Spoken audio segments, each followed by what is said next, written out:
পশ্চিমবাংলায় এসে একটা ভালো তো হয়, গ্রাউন্ডের অনেক কিছু জানতে পারি। যেমন ড্রাইভারদের কাছ থেকে, নানাজনের কাছ থেকে জানছি যে ডিমের ব্যবসায়ীদের এত ভালো সময় কখনো যায়নি। কারণ ডিমের ব্যবসায়ী সবচেয়ে বড় সমস্যা হচ্ছে ডিম বিক্রি না হলে পচে যায়, সেটা নষ্ট হয়, তো লোকজনের মাথায় খুব চিন্তা থাকে। এই প্রথমবারের মতো নাকি বাংলায় পচা ডিমের দাম ভালো ডিমের থেকে বেশি। ভালো ডিম যাচ্ছে 7.5 টাকা, 8 টাকা, 9 টাকা, কোথাও কোথাও পচা ডিম একদম 11 টাকা, 12 টাকা, 20 টাকা পর্যন্ত হয়ে যাচ্ছে। যত বেশি পচা তত ডিমের দাম বেশি। মানে যা বললাম, বাংলার ডিম ব্যবসায়ীদের এত ভালো দিন আর কখনো আসেনি। যে ডিমের ক্রেট ছিল 180 টাকা, এখন হয়ে গেছে 210 টাকা। কারণ সবাই পচা ডিম কিনতে চাইছে, যে তৃণমূলের একে মারি নাই ওকে মারি। জোকস অ্যাপার্ট, একটা জিনিস তো খুব পরিষ্কার এখন, যে তৃণমূল যে শাসন ব্যবস্থাটা চালাচ্ছিল, যাদের দিয়ে চালাচ্ছিল, সেটা একটা ক্রিমিনাল অর্গানাইজেশন। আর এই ক্রিমিনাল অর্গানাইজেশনের সাথে তৃণমূলের অনেক এমএলএ এমপির যোগ ছিল। দুর্ভাগ্য এটাই যে সব এমএলএ এমপিগুলো সব বিজেপির প্রোটেকশানে চলে এলো। সে এনডিএ বলুন, ভাবুন পশ্চিমবঙ্গে এখন কী অবস্থা, বিরোধিতা বলতে কিছুই নেই।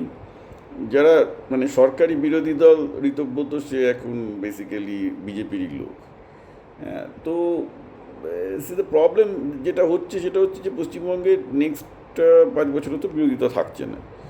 এখন এটা ভালো না খারাপ পুরোটাই তাহলে বিজেপির হাতে হয়ে গেল, যে বিজেপি এত বিপুলভাবে মানে এত বিপুলভাবে ক্ষমতা তো কেউ আগে পায়নি। সুতরাং বিজেপি যদি চায় এখন তারা পশ্চিমবঙ্গের অনেক ভালো করতে পারে, কারণ বিরোধিতা বলতে তো কিছুই নেই। মমতা ব্যানার্জি সে তো পুরোপুরি বিজেপির হাতে। তৃণমূলের বিক্ষুব্ধ দল যেটা অ্যাকচুয়ালি ইলেক্টেড হয়েছে পুরোটাই বিজেপির হাতে। তাহলে এটা কিন্তু বিজেপির কাছে একটা ডবল এজ শোড হিসেবে কাজ করবে, কারণ তারা কিন্তু নেক্সট 5 বছরে যদি ব্যর্থ হয়, সেই ব্যর্থতাটার দায় অন্য কারোর ওপর আর চাপাতে পারবে না, because people have given them absolute majority.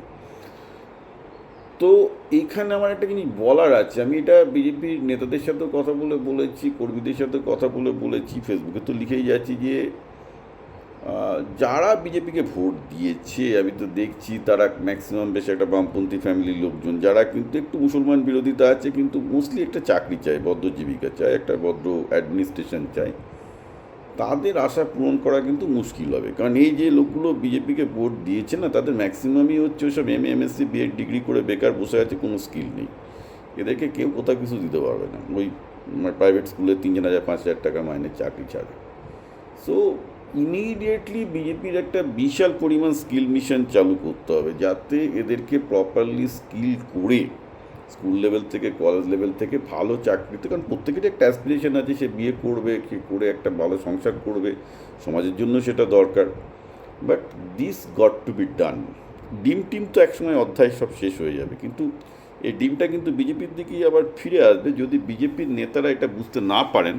তারা আমুলকে আনছেন, তারা ইনভেস্টমেন্ট আনছেন, তারা ফ্যাক্টরি করছেন, খুব ভালো, কিন্তু এই ফ্যাক্টরিগুলোতে কিন্তু বাঙালির চাকরি হবে না, কারণ বাঙালির স্কিল নেই। আমি বারবার করে বলছি, আর এই নয় যে আগামী দিনেই ব্যাঙ্গালোর বা পুনে থেকে বাঙালি ফিরছে, সময় লাগবে। তো ব্যাপারটা হচ্ছে যে স্থানীয় এই যে 1 কোটি বেকার যুবক আছে, এদের যদি কি করে স্কিলিং করে চাকরি হবে, এটা নিয়ে যদি বিজেপি খুব সিরিয়াসলি চিন্তাভাবনা না করে, সেটা উচ্চশিক্ষামন্ত্রী করুন, শিক্ষামন্ত্রী করুন, ইন্ডাস্ট্রি শিল্পমন্ত্রী করুন, আমার তো মতে বিজেপির একটা স্পেশাল স্কিল ডেভেলপমেন্ট মিনিস্ট্রি চালু করা উচিত, যাতে বাঙালিদের বিভিন্ন রকম স্কিল করা যায়, যাতে তাদেরকে চাকরি দেওয়া যায়।